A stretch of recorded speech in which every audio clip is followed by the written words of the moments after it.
Graça e paz, igreja. Você saberia dizer qual é a pergunta mais importante na vida do ser humano? Muitos poderiam pensar que essa pergunta é em relação ao nosso futuro. O que é que vai acontecer amanhã? O que é que vai acontecer daqui a alguns anos? Meu Deus, eu preciso saber. Ou outros iriam dizer que é em relação a quem nós somos. Afinal de contas, se nós soubermos quem nós somos de fato e com certeza, nossa vida ficaria um pouco mais fácil, não é? Mas eu ouso nessa noite a dizer a você que a pergunta mais importante que o ser humano deveria fazer é: quem é Deus para você? Pergunte para o seu colega que está aí do lado: quem é Deus para você? Veja aí o que é que ele diz.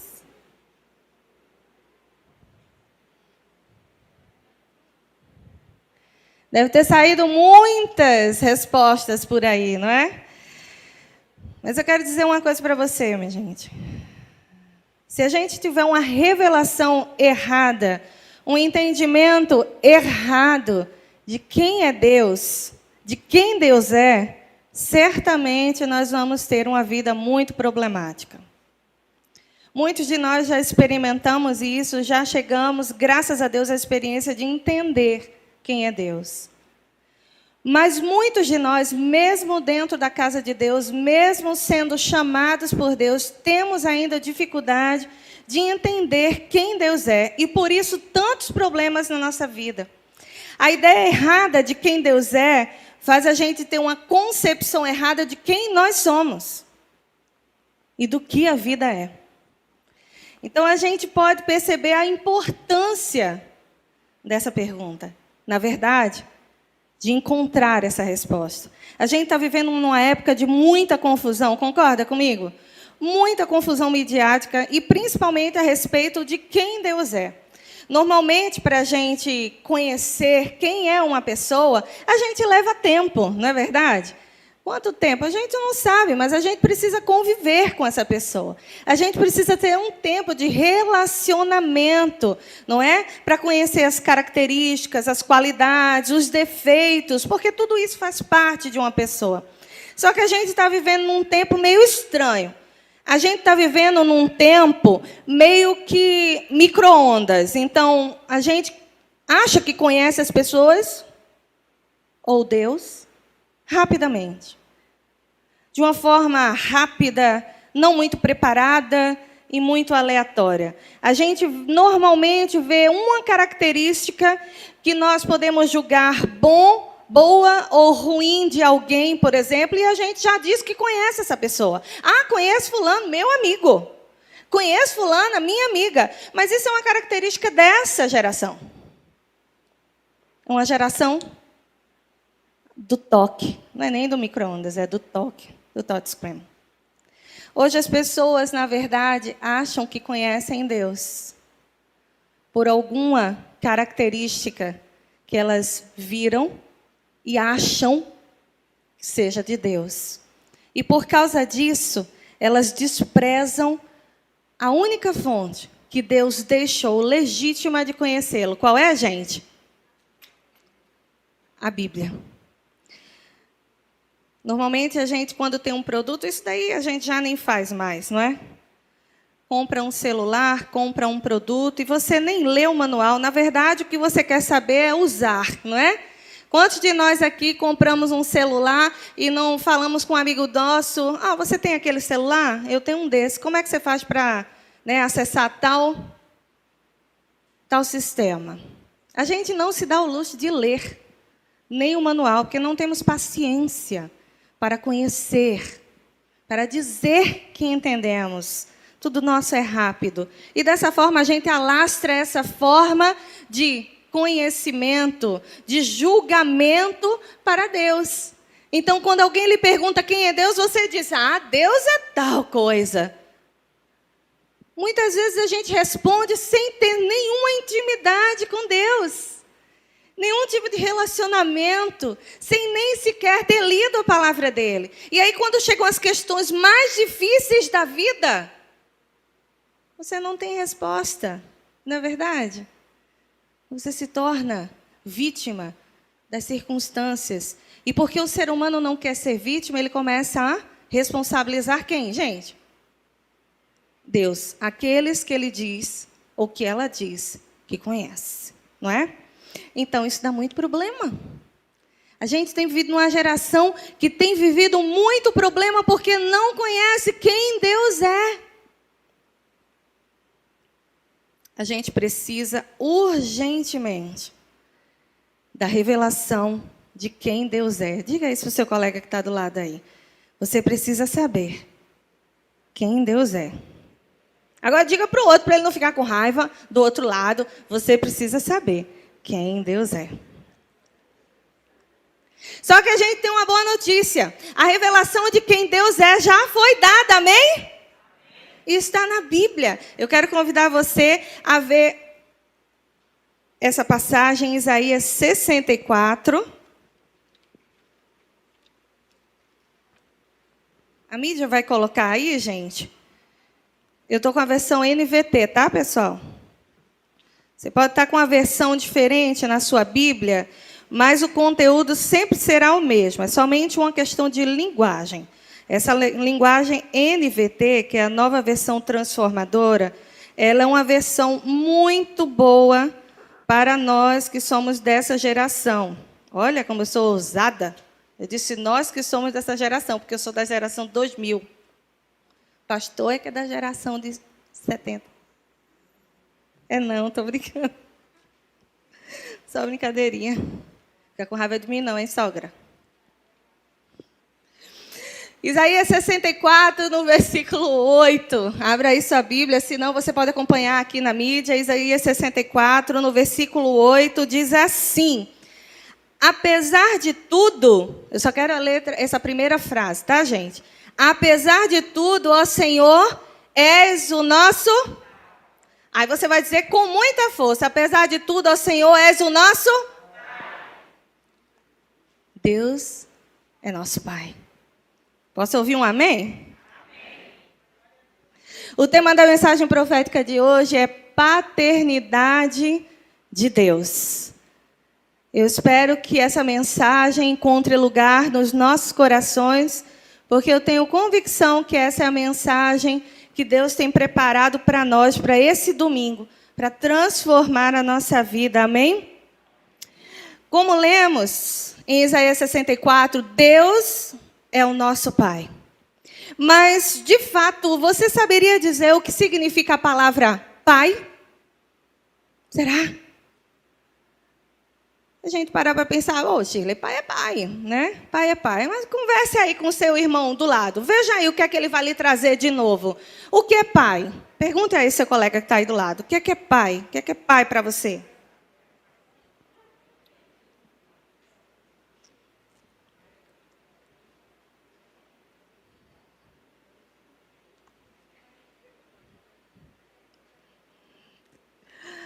Amém. Vamos lá, vamos pegar alguns exemplos aí. Wagner, o que é pai? Não, diga você também. Fale aí o que foi que ela falou. Pai é criador. Amém. Deixa uma respostinha para os outros também. Luane, o que é pai? Sim. Diga aí. Quem cria? Quem cuida. Laura, o que é pai? Pode falar.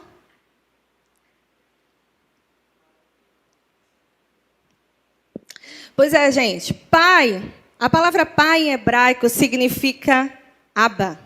E em grego significa pata. Em hebraico, a gente poderia traduzir, porque eu falei grego em hebraico, porque a Bíblia é escrita, a gente sabe, o Antigo Testamento em hebraico e o Novo Testamento no grego, né? Em hebraico, a gente poderia traduzir a palavra Abba como paizinho, mas já no grego, a palavra pata tem um sentido a mais do que isso, né? Ela significa também fonte, ela significa sustentador, ela significa aquele que nutre, ela significa aquele que apoia e, finalmente, ela significa fundamento. Diga a palavra fundamento. Isso significa dizer que Deus, quando se referiu a ele, em sua palavra como Pai, Ele estava dizendo para mim e para você que Ele não é somente o Criador, o progenitor, aquele que pensou e criou e deixou você existir no universo. Ele, na verdade, é a fonte. Ele, na verdade, é o seu sustentador. Ele, na verdade, é aquele que nutre a sua vida. Ele é aquele que pode apoiar você e Ele é o firme fundamento da sua vida. Em Efésios 1:5, gostaria que você fosse para lá, ou simplesmente você pode esperar a mídia colocar aqui. Efésios 1:5, a palavra diz assim: Deus, Ele nos predestinou. Ou seja, antes da gente existir, Ele já tinha escrito algo. Ele nos predestinou para si, para nos adotar como filhos. Já parou para pensar nisso? Antes de você existir, Deus já havia escrito que Ele adotaria, que Ele queria adotar a mim e a você como filhos. Em Romanos 8,15 diz assim: vocês receberam o Espírito que os torna filhos por adoção. Vocês receberam o Espírito que os torna filhos por adoção. Esses são apenas 2 de muitos versículos que nos mostram na Bíblia que Deus é Pai e que deseja nos adotar como filhos. A gente pode perceber isso principalmente através da vida de Jesus. Quando Jesus veio à Terra, Ele não veio para retirar-nos do mundo. Jesus, quando veio à Terra, Ele veio para revelar Deus como Pai. Ele veio para revelar a paternidade de Deus para nós. Naquele momento em que os discípulos chegam perto de Jesus e pedem: Senhor, nos ensina a orar. Como é que Deus ensina os discípulos a orar? Ele não diz, diga assim, olha, Senhor, o Senhor somente. Ele diz o quê? Pai nosso. Jesus estava trazendo uma nova realidade para a humanidade. De Deus como Pai, não somente de Deus como o Criador. E Jesus veio não somente para nos revelar a paternidade de Deus, mas Ele veio também para nos afiliar a Deus, para nos abrir o caminho para que pudéssemos ser feitos filhos de Deus. Se você parar para pensar, Deus replicou esse modelo que Deus decidiu, através de Jesus, trazer do céu para a terra, que é o modelo do reino, não é? Ele decidiu duplicar, replicar esse modelo de funcionamento na humanidade. Deus entregou aos homens a capacidade, a honra e o dom que deveria ser sempre espelhado, modelado e imitado da fonte que é Deus. Ele entregou esse dom da paternidade aos homens. E através desse sistema de paternidade, Deus tem a expectativa de que os homens e as famílias, a humanidade, estabeleça o reino dele aqui na terra. Foi isso que Jesus veio fazer. Jesus veio mostrar aos homens como trazer o reino de Deus na terra. Através desse sistema de paternidade. Deus não quis e não quer tirar os seus filhos da terra. Lembra quando Jesus faz aquela oração lá em João? Eu oro, Pai, não para que os tire da terra, mas para que os livre do mal. Então Deus não quer tirar os seus da terra. Ele quer trazer o reino dele para a terra. Porque o reino ele é formado de princípios. Princípios de alguém que rege. Quem é o rei desse reino? Deus. Quais são os princípios? Os princípios dele. Então ele manda, através de Jesus, esse sistema para que nós, como famílias de Deus, estabelecêssemos o reino de Deus aqui na terra. E isso tudo através da paternidade. Mas claramente a paternidade, claramente a humanidade não tem administrado esse dom da paternidade, essa capacidade muito bem, não. A humanidade tem escolhido viver longe de Deus, fazendo suas próprias escolhas, vivendo de acordo com seus próprios sofismas, ideias, pensamentos, achismos, fazendo com que a paternidade, que deveria ser modelada no reino de Deus, fosse abalada, fosse quebrada. O que a gente mais vê hoje no nosso meio, tanto nas igrejas, nas escolas, no trabalho, aonde você for, é uma paternidade, um sistema de paternidade quebrado. Quantos filhos e filhas estão órfãos de pais? Muitos por causa da morte mesmo. Mas outros, infelizmente, em vida. O que a gente mais encontra no nosso meio é orfandade. É o ser humano com a alma que não é saciada, com a paternidade quebrada e por isso procura tantas coisas para se saciar. Lembra? O que significa pai em grego significa o quê? Fundamento. Diga aí com firmeza, significa fundamento. Sem esse fundamento, nenhuma estrutura pode se manter. Nenhum prédio, nenhuma construção, nada na nossa vida se mantém sem um fundamento. E não existem dois fundamentos para você erguer um prédio. Quando você vai erguer uma casa, um prédio, seja lá o que for, você só pode ter um fundamento. E muito bem feito. Caso contrário, essa estrutura vai ruir. O que a gente mais vê hoje é um espírito de orfandade no nosso meio. É um povo e uma família sem o firme fundamento. Mas eu não estou aqui para narrar mais daquilo que a gente já sabe, ou que talvez até a gente já viva. Eu estou aqui como voz profética sobre sua vida para declarar que Deus quer restaurar a sua vida. Deus quer restaurar a vida da sua família. Deus quer restaurar a paternidade que lhe foi roubada durante tanto tempo por Satanás. Posso ouvir um amém? Amém. Diga para o seu irmão, Deus quer restaurar a paternidade na sua vida.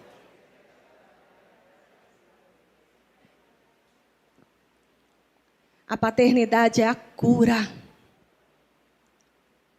A paternidade de Deus é a cura para as nossas famílias.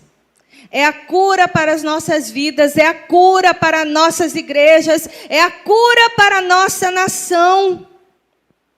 Viver a paternidade de Deus é mergulhar nessa cura, que é um processo constante, não é estagnado, é um processo que é todos os dias necessário vivê-lo. Em Efésios 1:5, como nós lemos lá atrás, quando diz que Deus nos predestinou para si, para nos adotar como filhos, nos mostra muito claramente que Deus quer nos ter como filhos. Deus tem esse desejo no seu coração.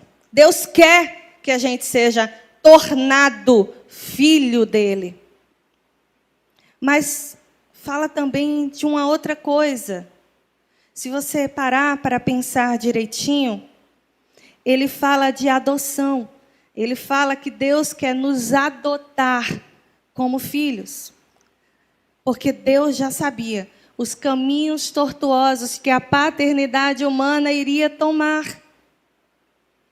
Ele sabia que seria necessário um sistema de adoção para curar o nosso coração. Deus já sabia que essa paternidade mal exercida geraria muitos problemas em nossa vida e nas gerações que viriam depois de nós. Porque o sistema de paternidade é um sistema de reprodução em massa. Você claramente pode reproduzir aquilo que você vivenciou. E você muitas vezes nem percebe. E se uma coisa já vem quebrada, ela se torna cada vez mais quebrada, e quebrada, e quebrada. E se torna como um poço sem fim. A paternidade de Deus é perfeita. Ela vai nos lançar para aquilo que nós somos criados. Você sabia que você tem um propósito pelo qual você foi criado? Lá em Salmo 139, a palavra diz que antes que você existisse, antes que você fosse forma, ainda como substância informe, no ventre da sua mãe, Deus conhecia você e já tinha escrito todos os dias da sua vida no livro dele. Deus tem um propósito, somente a paternidade dele pode fazer você viver esse propósito. Quando nós vivermos essa paternidade de Deus de fato e de direito, nós vamos ter uma vida transformada. Talvez você esteja aí dizendo, Shirley, mas Deus, segundo o que você leu, fala que quer nos adotar. Para a gente ser filho adotado. Se você faz parte da geração dos anos 80, esconda não, viu? Que seu cabelo branco diz, o meu está pintado, então ninguém vai ver. Mas se você faz parte da geração dos anos 80, a palavra adoção não era muito bem entendida. Era como se fosse algo não tão bom. Se você fosse... Aliás, as brincadeiras que existiam entre os filhos, né, inclusive mais velhos, era olhar para o mais novo e dizer, você foi adotado.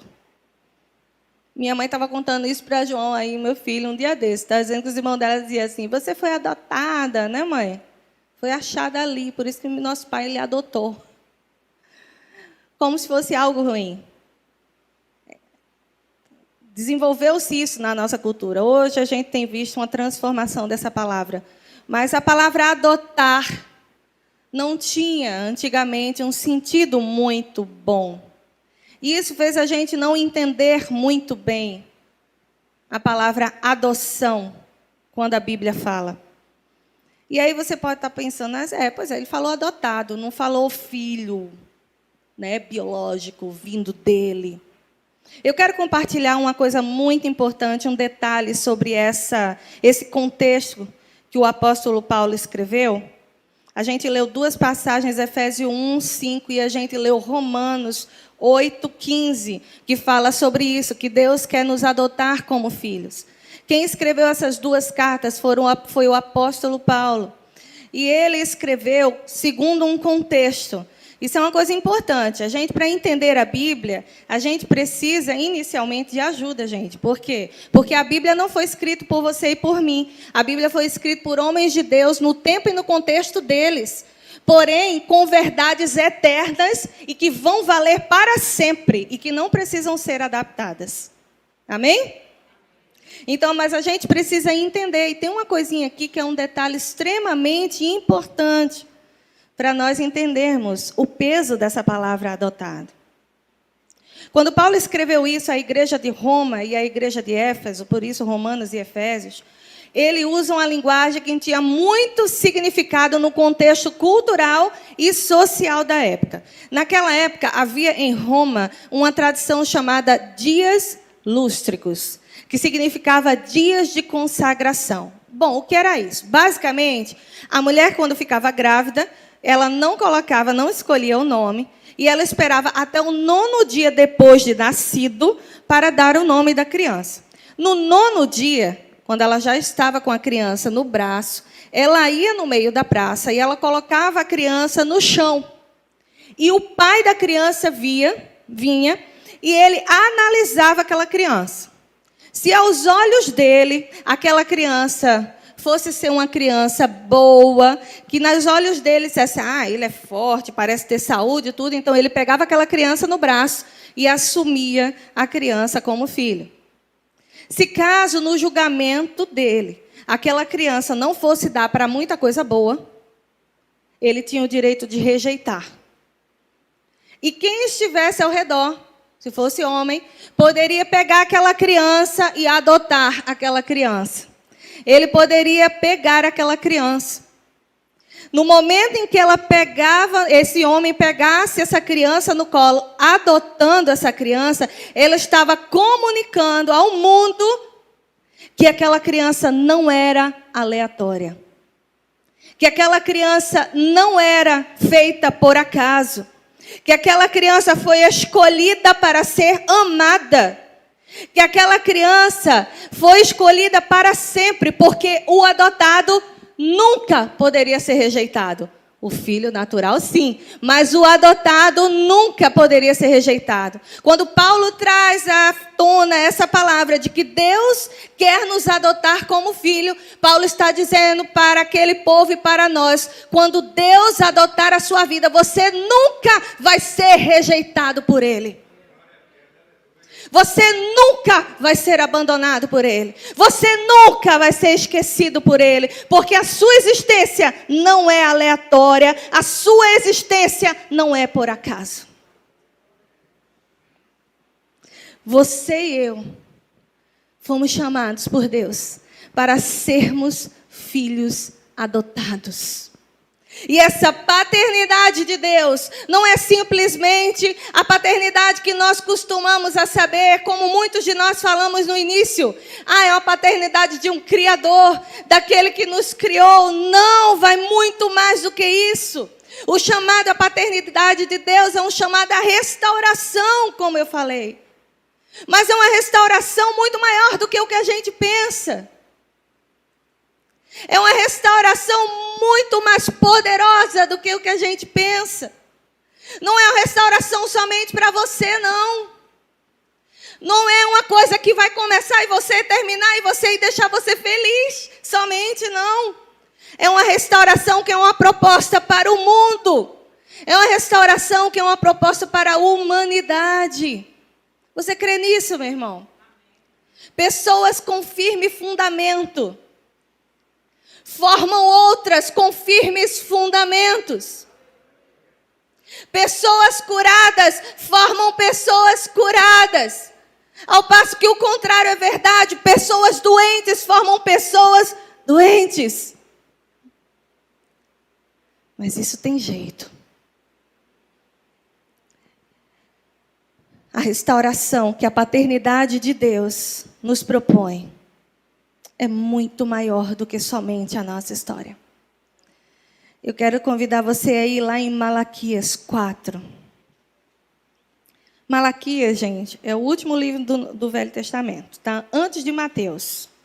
Você vai lá no Novo Testamento, viu a primeira página de Mateus, volta, que está o capítulo 4 de Malaquias. Malaquias 4. Do versículo 5 ao versículo 6. E a palavra de Deus diz assim: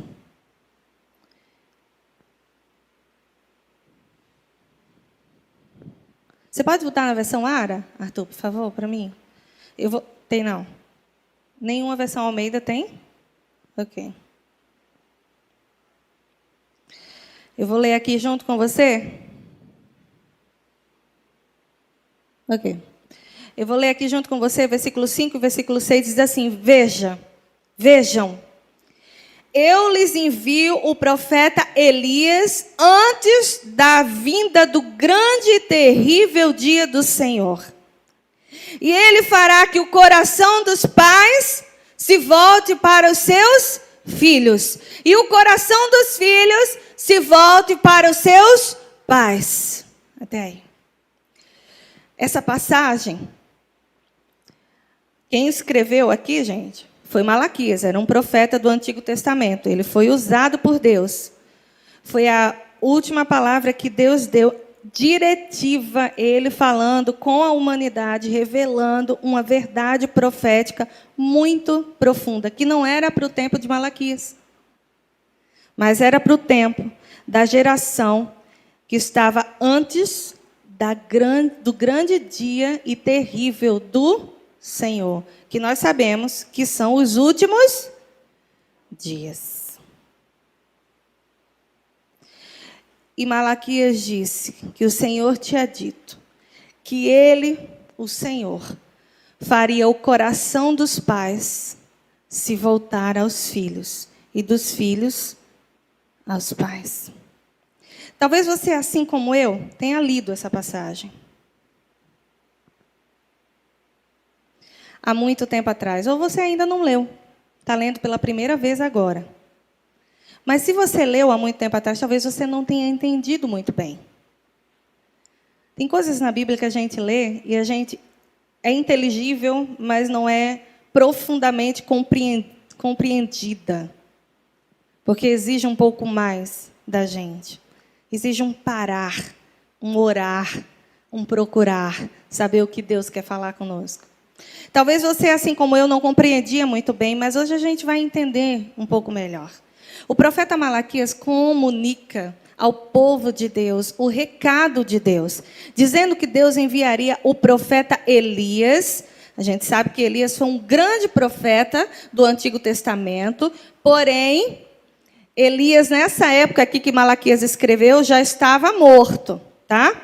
Então, ele diz assim, que ele enviaria o profeta Elias para converter o coração dos pais aos filhos e dos filhos aos pais nos últimos dias. Ou seja, Malaquias está aqui dizendo que nos últimos dias haveria uma restauração da paternidade dentro das famílias e, por que não dizer, dentro das igrejas, dentro das nações. O que Malaquias está falando aqui é uma proposta de restauração da paternidade. Deus está dizendo que nos últimos dias, antes do grande e terrível dia do Senhor, vai haver uma restauração de paternidade dentro das nossas famílias. Você deve saber que a Bíblia, ela foi escrita por homens, porém totalmente inspirada por Deus. Essa é a palavra de Deus. Mas Deus utilizava, por usar homens, o contexto daqueles homens. E, logicamente, a linguagem deles. Então, quando o profeta Malaquias aqui, gente, fala que nos últimos dias, Deus enviaria o profeta Elias, ou em algumas versões, o espírito do profeta Elias, ele não estava falando aqui que ele iria ressuscitar Elias, ou que Elias iria vir encarnado, como diz algumas teorias espíritas por aí, em um outro momento. Até porque isso é contrário à Bíblia.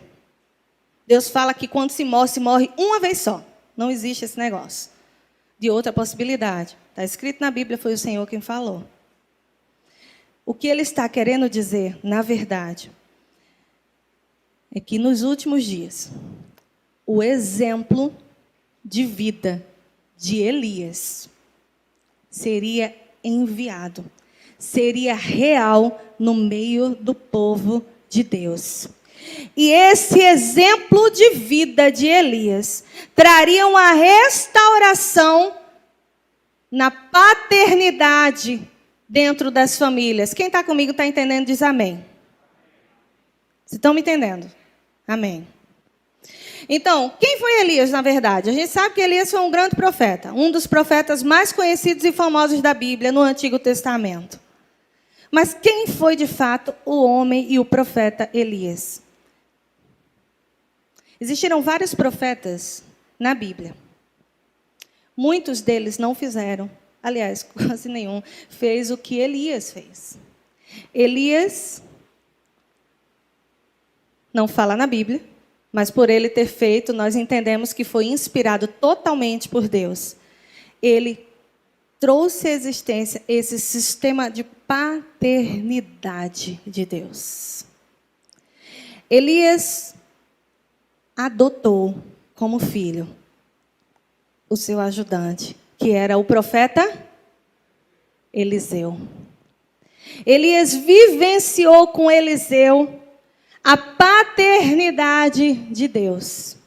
Elias discipulou Eliseu. Elias ensinou Eliseu no caminho que ele deveria andar. Na verdade, Elias escolheu Eliseu através do Espírito. Elias ensinou e disciplinou Eliseu. Elias andou com Eliseu. Elias permitiu que Eliseu compartilhasse, vivenciasse, testemunhasse da vida dele com Deus e do procedimento dele. Elias, na verdade, viveu o sistema de paternidade com Eliseu. E sabe qual foi o resultado disso? Na Bíblia, existem 12 milagres registrados de Elias. Mas Eliseu, existem 24 milagres registrados na Bíblia. Porque a porção de Eliseu foi uma porção dobrada. É isso que a paternidade de Deus faz conosco quando a gente tem um firme fundamento. Aquilo que a gente vai lançar, ela vai estar acima do que o que nós fazemos. Ele vai muito além daquilo que nós fazemos. Vai ser muito melhor do que aquilo que nós somos. Porque esse é o sistema de paternidade de Deus. Ele gera filhos saudáveis para serem lançados no reino e fazer muito maior. O que é que Jesus disse para os seus discípulos? Vocês farão coisas ainda... Termina a igreja. Vocês farão coisas ainda... Como? Porque existe o firme fundamento. Existe a paternidade de Deus que nos lança para sermos muito maior do que quem nos acompanhou, quem nos criou, quem nos discipulou. Era isso que Malaquias estava fazendo. Mas ele não estava somente falando por falar, como muitas vezes a gente fala. Isso é uma realidade profética. Isso é uma profecia. Isso é a voz de Deus dizendo aquilo que vai acontecer. Eu creio que a partir dos tempos que nós temos vivido, essa voz profética, essa palavra profética é para nós. Nós precisamos viver a restauração da paternidade dentro das nossas famílias e da nossa igreja, para que a gente possa viver coisas maiores que Deus tem planejado para mim e para você. Amém? Para que a gente possa estabelecer o reino de Deus na terra. É por isso, e essa é a razão, que você e eu temos visto tanto, nesses últimos dias e anos, um investimento contra a estrutura da família. Família não foi criada pelo homem. Família foi criada por quem, gente? A ideia foi dele. A ideia é dele. É a unidade que ele gerou para implementar o seu reino. Mas o que a gente mais tem visto é Satanás e seus demônios e todas as forças opressoras aliadas a ele, tentando destruir a família e principalmente tentando destruir a figura paterna. Sabe por quê? Porque se ele prejudicar a estrutura da família, a estrutura da figura paterna, você vai ver facilmente o que você tem visto. As famílias destruídas, porque isso vai ser replicado. Isso vai ser replicado. E isso vai ser replicado. E isso vai ser replicado até que se perca a originalidade das coisas. E nessa replicação, o grande problema é que mexe com a nossa visão de quem Deus é. Mexe com a sua concepção de Deus como Pai. Porque você passa a vivenciar a realidade de Deus como Pai, segundo o conceito que você conheceu aqui na Terra. Muitas vezes você teve um pai bom, mas ele não pode ter sido perfeito. Mas mesmo assim foi bom. E a sua visão de Deus, imediatamente, mesmo que você não pense racionalmente sobre isso, é a visão do seu pai. E talvez você tenha tido um pai ruim. Um pai que não exerceu a paternidade corretamente. E imediatamente, a sua visão de Deus como Pai é relacionada àquilo que você conhece. Por isso que você tem visto tanto investimento contra a família e contra a paternidade. Porque não é sobre nós. Essa guerra não é sobre nós. Por isso que nós não precisamos nos atacar. Essa guerra é espiritual. Essa guerra é contra Deus e contra os princípios de Deus. Mas eu e você fazemos parte do reino de Deus. E é esse reino que nós vamos ter que propagar. Você não é obrigado a nada. Mas se você escolheu ter Deus como Pai, você vive segundo os princípios de Deus, que são sempre perfeitos. Como a palavra diz, são aprazíveis para nós. E nos trazem e nos levam a caminhos melhores e maiores. Essa guerra não é contra nós. Essa guerra é contra Deus. Mas o diabo não pode atingir Deus. O diabo não pode tocar em Deus. Tudo que ele pode fazer é tocar em quem Deus ama. Em quem Deus quer adotar como filhos. Quantos aqui já tiveram a experiência de seu filho ou sua filha ser maltratado em alguma circunstância, seja escola, amizades ou trabalho? Levante sua mão aí. Levante com coragem. Você sabe que era melhor ter sido feito com você do que com o seu filho. Você daria o seu lugar e a sua vida no lugar do seu filho. Se você que é humano, humana, faria isso? A Bíblia diz, se nós que somos homens, sabemos dar coisas boas aos nossos filhos. Eu vou repetir, se nós como homens, ou seja, como humanidade, sabemos dar coisas boas aos nossos filhos, imagine Deus. Qual pai, a Bíblia diz que o filho pedindo pão daria pedra. Imagine Deus. Mas é isso que nós temos visto o diabo prejudicar. É esse relacionamento de Deus com o homem. Viver a paternidade de Deus desbloqueia a nossa vida totalmente. Você não tem ideia de como desbloqueia. Talvez você esteja dizendo aí, minha vida está toda bloqueada. Minha vida está toda cancelada. Minha vida está cheia de problema. Eu estou cheia de minhocas aqui na minha cabeça. Sabe, eu estou perdida, perdido. Você precisa viver a paternidade de Deus. Porque isso desbloqueia a sua vida. Agora tem uma coisa. Para você viver a paternidade de Deus, você precisa entendê-la. Não é? E hoje eu não tenho, obviamente, presunção de trabalhar todas as características da paternidade de Deus, senão a gente nunca sairia daqui. Eu vou trabalhar com vocês algumas características da paternidade de Deus. Aquilo que não é e aquilo que é a paternidade de Deus. Tá certo? A paternidade de Deus não é autoritária. A mídia pode me ajudar nisso? Pode botar aí. A paternidade de Deus não é autoritária. Diga aí para o seu irmão, não é autoritária.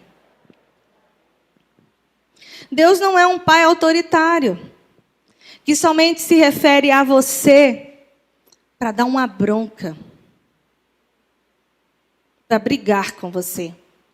Deus não é um pai que não enxerga seus acertos, que fica só lá do céu preparado e esperando para ver o momento que você vai tropeçar e errar e dizer, eu sabia que Sheila ia errar nisso. Dá um peteleco nela, pá! Deus não é dessa forma. Cada ordem, sim, claro que sim. Todo pai tem ordens, não é? Cada ordem e cada direção de Deus tem uma razão, ainda que não possa ser compartilhada no momento conosco e entendida, mas toda ela é baseada em amor e não em raiva.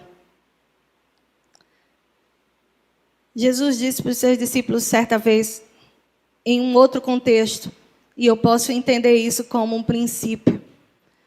Existem coisas que Deus vai nos pedir a fazer, que nós não conseguimos entender. Jesus diz assim: o que faço agora não entendes, mas entenderás.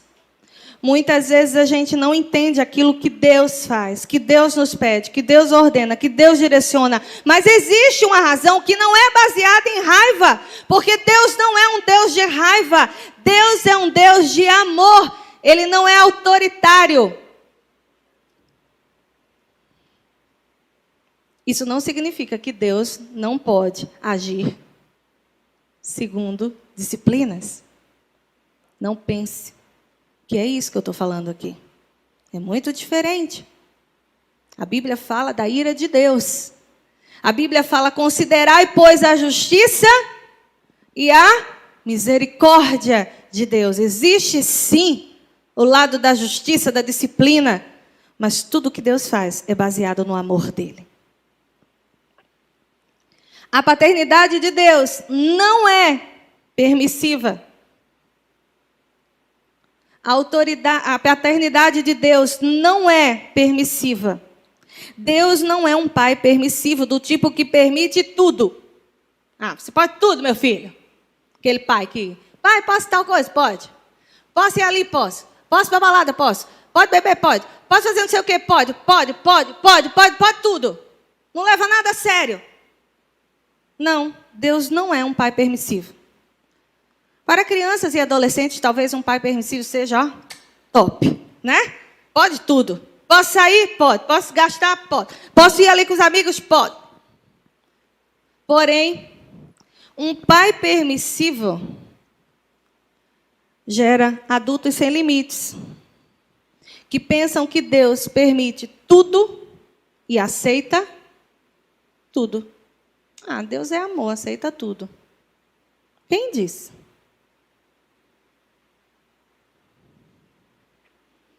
Não. Os limites de Deus existem. E eles são dados por Ele. E Ele quer que sejam cumpridos. Deus não é um pai permissivo. Porém, isso não faz dele um pai autoritário. Talvez isso seja difícil para alguns de nós entendermos por conta da péssima experiência que tivemos de paternidade. Mas essa é a verdade. A paternidade de Deus não é ausente. A paternidade de Deus não é ausente. Deus não é um pai que abandona. Ele não te ignora. Ele não lança você à própria sorte, te empurra na vida e dá um chute em você e diz: te vira. Ele não faz isso. Esse não é Deus. Essa não é a paternidade de Deus. Pai, sabe, eu estou precisando, te vira. Não, Deus não faz isso. Deus é o mesmo Deus que se importa com coisas imensas, enormes, como a fome na África. Levantando pessoas lá no meio do continente da África, organizações, cristãos e outras pessoas, empresários, para trabalhar em prol das comunidades que estão carentes e doentes, em lugares que precisam. Mas é o mesmo Deus que olha para dentro de você e vê você passando mal e a sua angústia e diz que se importa. Porque a Bíblia diz que Ele inclina os ouvidos dele para aqueles que estão em angústia e clamam por Ele. Deus, a paternidade de Deus não é ausente. Ela é presente todos os dias. E para isso existe escrito na Bíblia 366, porque Deus é perfeito e considera os anos bissextos. 366 vezes na Bíblia está escrito: não temas, porque Ele está conosco todos os dias. Isso não é aleatório. A paternidade de Deus é direcionadora. A paternidade de Deus é direcionadora. Deus é um pai que te ajuda. Ele te ajuda a ir a favor do teu destino, do destino que Ele projetou. Ele te ajuda a construir a tua identidade. Sabe, se você se encontra perdido, se você se encontra perdida, sem saber quem você é, sabe? Como é que você sabe? Se você é uma pessoa que não basta colar em alguém que você já está sendo aquela pessoa. Você se junta com alguém, já está falando como aquela pessoa, agindo como aquela pessoa, sendo influenciado 100% com aquela pessoa, muda seu jeito, esquece do passado, esquece da sua família. Você não sabe quem você é. Você não tem firme fundamento. Se você se encontra assim, se isso faz parte da sua análise, entenda, você precisa urgentemente de Deus como pai. Porque a paternidade de Deus direciona você. A paternidade de Deus lhe dá direção àquilo que Ele planejou para você, que Ele sabe que é o melhor. Identidade, gente, tem a ver com a palavra idem, que significa igual. Identidade não é aquilo que você diz. Identidade é com quem você se identifica. Se você anda se identificando com tudo por aí, mundo, estrutura do mundo, qualquer pessoa que chegue perto de você, você está sem identidade. Você precisa de um pai que lhe dá direção, porque é o pai quem diz quem você é. E esse pai quer que você se pareça com Jesus. Diga aí para o seu irmão, o pai quer que você se pareça com Jesus. Não é com a mídia, não. Sabe? Não é com fulaninho da mídia, ou fulaninha, sabe? E quando eu falo isso, não falo só da mídia secular, não, que está por aí, horrorosa, não, gente. Tem gente fazendo isso até com a mídia cristã. Tem gente vendo por fulano tal na mídia, você como ele. Sabe nem quem é ele. Você como ela, sabe nem quem é ela. E nem com quem ela anda. A paternidade de Deus comunica amor. Essa é a parte que mais emociona. A paternidade de Deus comunica amor. E aqui está um dos maiores problemas nosso, como ser humano, dentro das nossas famílias. Comunicar amor. Como você comunica amor? Você comunica amor da forma que você acha que é certo? Ou você comunica amor da forma correta, na linguagem de amor para quem você quer comunicar? Deus, a paternidade de Deus, comunica amor. A Bíblia nos diz que Deus nos amou primeiro. Você sabe o que significa isso? Que você diz hoje que ama a Deus? Que bom. Mas Deus disse, eu te amo primeiro. Deus disse, eu te amo antes de você ouvi-lo dizer. Porque a Bíblia diz que Deus nos amou quando nós andávamos distantes dele. Deus nos amou quando nós ainda estávamos nas trevas e na lama. Deus nos amou quando a gente não era amável. Sabe que coisa linda? Quantos anos, Júnior? Cadê Júnior? Júnior, está ali. Quantos anos de casado? 27 anos. Provavelmente Júnior disse eu te amo, mais ou menos no mesmo período, o primeiro eu te amo que Jó disse. Não é? Nilmar disse a primeira vez eu te amo primeiro do que eu. Fofo. Um mês de namoro ele disse, eu quero dizer para você que eu te amo. Ele disse, eu te amo primeiro. Que fofo, vou registrar isso para sempre. Depois eu disse, eu te amo. A Bíblia diz que Deus nos amou antes de nós disséssemos, eu te amo para Ele. Quando você e eu não éramos amáveis. Se eu e você fosse encontrado de forma não muito amável pelos nossos amores da vida, talvez esses eu te amo a gente não ia escutar.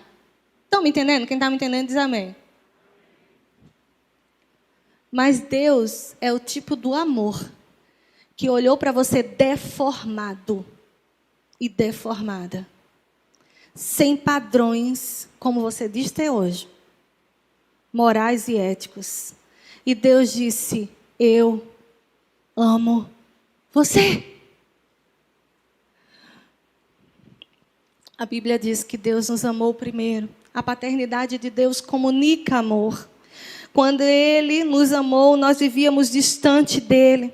Isso significa, sabe o quê? Deixa eu dizer, ei, preste atenção. Não distraia, não. Não vá olhar no celular, não. Preste atenção. Isso significa que Deus nos observa. Deus nos observa desde sempre. Sabe? Ele não só nos viu de relance, como muitos momentos e relacionamentos amorosos começou. Eu mesmo entrei aqui na igreja, não vou contar. Entrei aqui na igreja há 20 e quantos anos? Jesus, eu estou errando aqui, estou perdendo, hein, Júnior? Eu sou mais nova que tu, mas é assim, a minha memória não está tão boa. 19, nós estamos casados, mais 3, 22, 21 anos. Há 21 anos atrás eu entrei aqui na igreja, gente. 22, sei lá, minha gente, me ajude. Entrei aqui na igreja há 20 e tantos anos. Pronto, 22. E aí, quando eu entro aqui por causa de um pastor amigo nosso, eu entrei e quando terminou o culto, eu não tinha visto esse moço aqui no culto, ele não estava no culto, ele estava trabalhando. E aí, ele disse que quando voltou do trabalho, já estava quase no fim do culto, não era domingo, era sábado, era o culto dos jovens. E quando ele disse que estava passando pela frente da igreja, ele escuta uma voz, que foi o Espírito Santo que me ama, claro, né? Que me amou sempre, obrigado, Senhor, porque o Senhor me amou primeiro. E aí disse para ele assim, na voz, na cabeça dele, entra na igreja. E ele disse para ele mesmo, disse, poxa, eu vou chegar atrasado, estou com roupa de trabalho. Aí a voz disse a ele assim, entra na igreja. E ele, muito obediente, cristão, lindo, fofo, entrou na igreja. E aí quando ele entrou na igreja, que eu estava ali sentada nesse lado aqui, conversando com os amigos da minha família, não tinha visto ele. Quando eu me levantei, vi outras pessoas, algumas pessoas falaram comigo. Eu não me interessei por ninguém, graças a Deus. Achei todo mundo feio, com exceção das mulheres. Todos os homens dessa igreja, para mim, eram feios. E ele disse, tu é doida? As meninas diziam que os meninos eram lindas, eram tudo cegas. Graças a Deus, ninguém enxergou você. E aí eu entrei e saí assim, despretensiosamente, fui chamar meu pai. Pai, porque o pregador que estava na noite era nosso amigo. Pai, olha, Carlinhos está dizendo que a gente vai para a churrascaria. Aí quando eu passo assim, gente, de relance, aí tá aquele homem lindo, bonito, forte, todo malhado. Tá sem camisa não, tava com camisa, mas dava para ver. Todo malhado, bonito, assim, com cabelo, viu, gente? Ele tinha cabelo na época. Ele tinha cabelo, mas eu nem notei o cabelo. Ele podia ficar sem cabelo. Ele estava com cabelo. E aí, quando eu passei, eu era bonitinha também, não era? Olha, diga bonitinha não, minha gente. Oxe, que coisa feia. Sabe que bonitinha é 2 vezes feia? Estou brincando. Eu era bonita também. E aí, com meus cabelos grandes, passei, ele estava com 2 amigos. A cena era tão engraçada, gente, porque ele era muito forte, 2 amigos bem magrinhos, nada contra os magros. Mas o que eu estou dizendo é que a cena ficou engraçada. E aí, quando eu olhei a cena assim que eu passei, aí eu olhei e sorri. Deixei escapar meu pensamento e sorri com a cena. E aí eu sorri com a cena. Quando eu sorri de relance, ele olhou e disse, sorriu para mim. Vou falar com ela. Aí pronto. Aí falou comigo e aí vocês já sabem a história. E muitas outras coisas que eu vou deixar para outras pregações para testemunhar. E aí, gente, ele me olhou de relance. Eu olhei de relance para ele e a gente se apaixonou. Mas Deus não nos olhou de relance não, minha gente. Deus nos observa desde sempre. A Bíblia diz que antes de nós existirmos, Ele nos observa. A paternidade de Deus comunica amor. A paternidade de Deus te faz pertencer. Sabe, Deus te faz sentir completo. A paternidade te faz pertencer. Deus te faz sentir completo, te faz sentir pertencendo a uma família que junta pessoas diferentes. Ninguém aqui é igual. Tem um que é moreno, tem um que é branco, tem um que é gordinho, tem um que é magrinho, tem um que é alto, tem um que é baixo. Aliás, nesse ano novo, muitos fizeram bullying comigo. Por ser muito baixo, já vim de salto, preparada para não sofrer mais bullying da altura.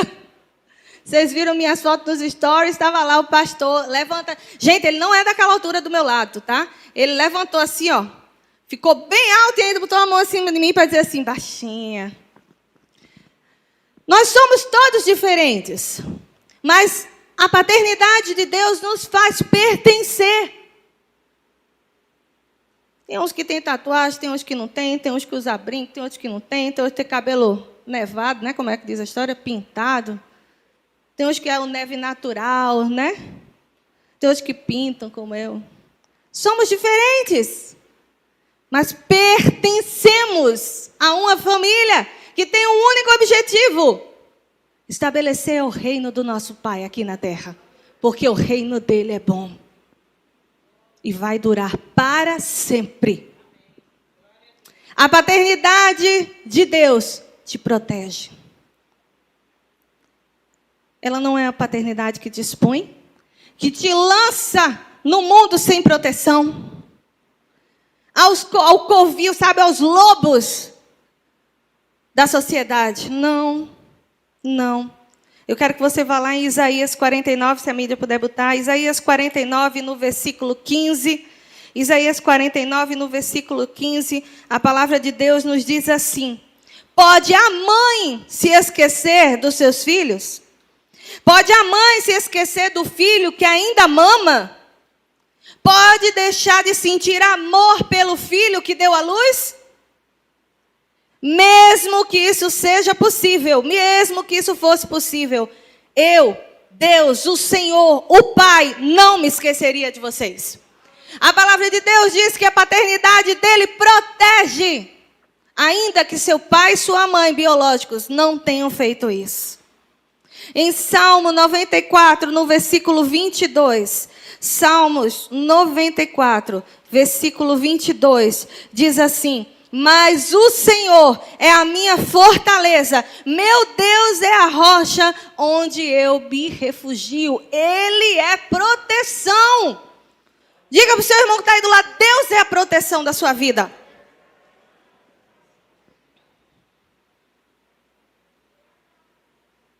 Talvez você esteja aí dizendo: que bom, Shirley, essa palavra está alimentando, meu coração chega a estar queimando. Eu precisava ouvir que Deus quer restaurar essa paternidade na minha vida. Porque muitas coisas ruins que aconteceram na nossa vida foi vivenciado em uma paternidade exercida de forma errada.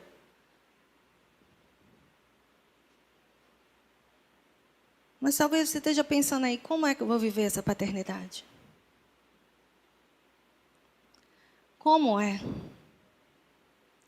Bom,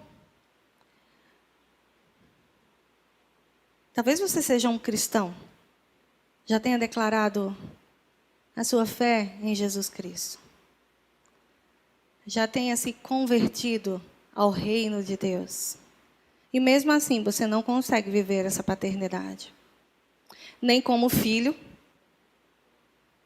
ou filha, e nem consegue exercer essa paternidade como pai, como família. Eu quero lhe dizer que o momento de você tomar essa decisão é agora. O momento de você tomar a decisão de viver essa paternidade como filho ou como pai e família é agora. O chamado de Deus não é para depois. A Bíblia diz: se hoje, Se agora você ouviu o Espírito de Deus falar com você através de qualquer que seja a circunstância, não feche a porta do seu coração. Está escrito na Bíblia isso. Não feche a porta do seu coração. O momento é agora. Você pode decidir. Você pode simplesmente reconhecer diante de Deus, como família, que não tem vivido o modelo de paternidade segundo Deus. E você pode dizer para Ele: Senhor, eu quero viver esse modelo de paternidade. Eu quero como família, como pai, como progenitor, sabe? E às vezes você está aí como uma mãe solteira. Você pode dizer a Deus: Deus, eu quero que minha família viva a paternidade de Deus. Talvez você como filho não tenha sentido essa paternidade de Deus, mesmo como filho de Deus. Mas você pode pedir. Você pode pedir para viver essa paternidade. E o Espírito Santo de Deus está aqui nesse lugar. O Espírito Santo de Deus está aqui nesse lugar. Os anjos do Senhor estão aqui nesse lugar ao serviço dEle, para quebrar correntes no seu coração e na sua mente, para quebrar toda opressão que prende você, que aprisiona você, que impede você de viver a paternidade de Deus, para lhe dar uma nova chance de uma nova caminhada. Talvez você não seja um cristão, talvez você ainda não decidiu pelo Senhor, você não quis fazer ainda parte desse reino por tantos motivos, e um deles foi que você não conhece Deus como Pai. Você sempre achou Deus autoritário, Deus aquele homem distante. Eu tenho mãe, mas não tenho pai.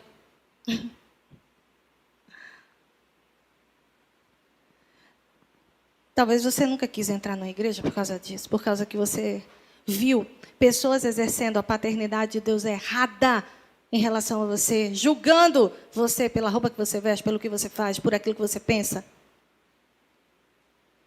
Talvez você que não é cristão tenha entendido que você precisa vivenciar a paternidade de Deus.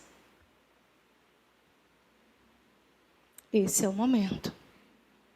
Não é daqui para o ano que vem. Porque, vou fazer uma pergunta bem básica. Você garante que você chega vivo em casa? Sim ou não? Sim ou não? Você garante que você vai dormir e vai acordar? O dia é hoje. Porque a decisão e o poder dessa decisão foi colocada na sua mão hoje, não foi ontem. Não vai ser amanhã, é hoje. Hoje, eu vou repetir, a Bíblia diz: se ouvires a palavra de Deus, o Espírito de Deus falando, não endureça o seu coração. É hoje. E é uma decisão. A decisão melhor que você pode tomar na sua vida. Sabe, você pode, no seu coração, e eu quero pedir que os filhos de Deus que estão aqui, que já decidiram pelo Senhor, comecem a orar por esse momento. Nós vamos fazer 2 tipos de oração aqui. Eu vou orar pela restauração da paternidade em nossa vida. Mas agora, nesse momento, eu queria que você orasse para que Deus falasse ao coração daqueles que ainda não são cristãos, estão aqui dentro. E vieram porque Deus trouxe. Sabe, meu querido, minha querida, deixa eu dizer uma coisa para você. É uma verdade que está na Bíblia, é uma verdade que nós sabemos. A Bíblia de Jesus diz: ninguém, absolutamente ninguém, vai a Deus se Deus não atrair. Sabe o que significa dizer isso? Significa dizer que não foi fulano ou fulana que lhe trouxe. Foi Deus que inspirou essa pessoa a lhe trazer. Porque se Deus não quisesse você aqui, você não estaria aqui. Se Deus não quisesse você aqui, você estaria em qualquer outro lugar. Num bar, numa praça, na praia, numa boate, seja lá onde for. Mas aqui dentro da casa de Deus, só entra quem Ele quer. E quem Ele atraiu. Se você está aqui hoje, é porque Deus lhe quer. É porque Deus está dizendo, como disse lá em Efésios, Ele quer lhe adotar como filha e como filho. Ele quer que você seja filho e filhos adotados. Filhos que nunca vão ser rejeitados. Nunca. E isso é muito fácil. O que é que eu tenho que fazer? Eu tenho que mudar meu jeito de vestir agora? Eu tenho que me transformar em uma outra pessoa agora? Eu tenho que esquecer, apagar com a borracha, que eu não sei qual é. Toda a minha mente, pensamento, a forma que eu falo, que eu penso, que eu digo. Não. Porque tudo isso que eu citei aqui acontece se Deus quiser. E o trabalho não é meu e não é seu. A Bíblia diz que é do Espírito Santo de Deus, que vai lhe conduzir a andar por onde Ele quer que você ande, que vai lhe conduzir a pensar do jeito que Ele quer que você pense, que vai lhe conduzir a falar do jeito que Ele quer que você fale. Tudo que você tem que fazer, segundo a Bíblia. E eu entendo que isso é um processo, como que judicial. Se tem advogado aqui, me diga. Tem o doutor Thompson, não é? É Johnson, perdão. Você só tem que declarar com a sua boca. Não precisa gritar, não precisa vir aqui na frente, não precisa falar nada disso. Você só precisa declarar com a sua boca que você quer esse Deus como Pai. Porque na medida que você declara, a Bíblia diz que existe uma nuvem de testemunhas.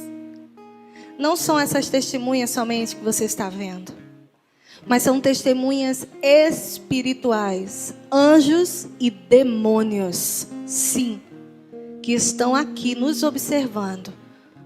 E eu creio que demônios aqui dentro não, porque nós oramos e esse lugar é do Senhor. Mas os anjos de Deus que estão aqui e os demônios que observam do lado de fora precisam saber que você entregou a autoridade, o domínio, o controle da sua vida a uma só pessoa. Isso é um processo jurídico. Você declarou a quem pertence a sua vida espiritual, física e emocional. Por isso que a Bíblia diz que você precisa declarar com a sua boca. Porque quando você declara, você automaticamente, quando você declara, eu quero Deus como Pai. Eu creio que para me fazer filho, Ele enviou Jesus Cristo como Salvador e Senhor para morrer por mim naquela cruz e pagar os meus pecados. Quando você declara isso e você volta para a sua vida habitual, os demônios que estavam ao seu redor lhe oprimindo, eles não têm mais autoridade de tocar em você, porque a sua vida pertence a outra pessoa. Então não adianta achar que você está vindo na igreja e alguém que vai orar por você vai gerar uma parede de proteção. A gente pode até fazer isso e você pode sentir alívio, mas a sua vida tem uma carta assinada dizendo que você não tem dono. Um cristão significa que é uma pessoa que tem um dono. E o que você faz com que quando você é dono de alguma coisa? Você deixa na mão de todo mundo? Responda aí. Não. Você tem cobertura. Você tem proteção. Você tem dono. A partir do momento que você faz parte do reino de Deus, como filho adotado, como filha adotada, Deus designa anjos ao seu respeito para cuidar de você e batalhar por você em todas as frentes de batalha. Não é fácil. Eu não estou prometendo aqui o que as igrejas por aí talvez tenham prometido, riquezas e proteção sem nunca lutar. Não é isso. Mas você vai lutar sabendo que você já venceu, que você não vai para o inferno e que esses demônios que atormentam a sua vida não têm mais poder sobre você.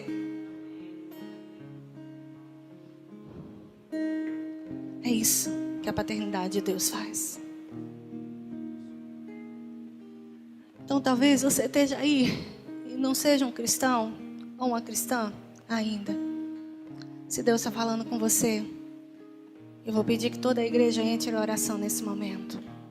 Você só precisa declarar: Deus, eu quero o Senhor como Pai. Eu aceito Jesus como meu Senhor e Salvador, porque Ele vem para me salvar. Se você faz isso e fez isso, eu quero lhe dar uma boa notícia. Você é filha de Deus. Simples assim. Eu não vou sentir nenhuma bomba explodir em mim? Não. Eu não vou sair daqui assim, com a áurea, todo mundo olhando, minha roupa reluzindo? Não. Mas você vai sair daqui com o seu nome escrito no livro da vida. E Deus dizendo a você: você é meu. Você é meu, ninguém toca. Você é minha, ninguém toca. Você é meu, ninguém toca. Você é minha, minha, e ninguém toca.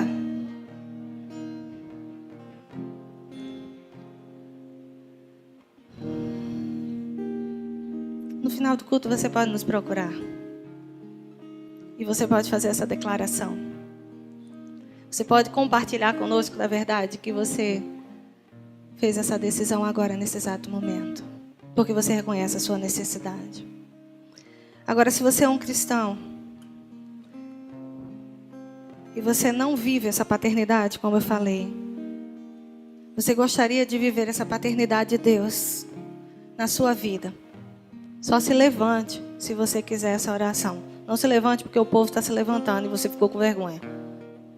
Se você deseja viver a paternidade de Deus na totalidade, ninguém está prometendo mágica, gota mágica aqui não. É um processo, como eu disse, desde o início, diário, de renúncia, de busca, de cura, de transformação. Você pode ficar de pé e nós vamos orar por você.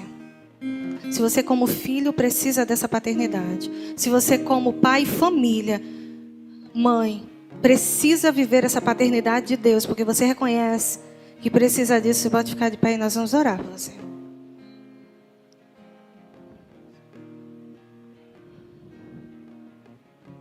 Glória a Deus.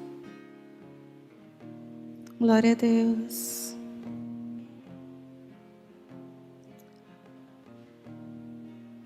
Glória a Deus.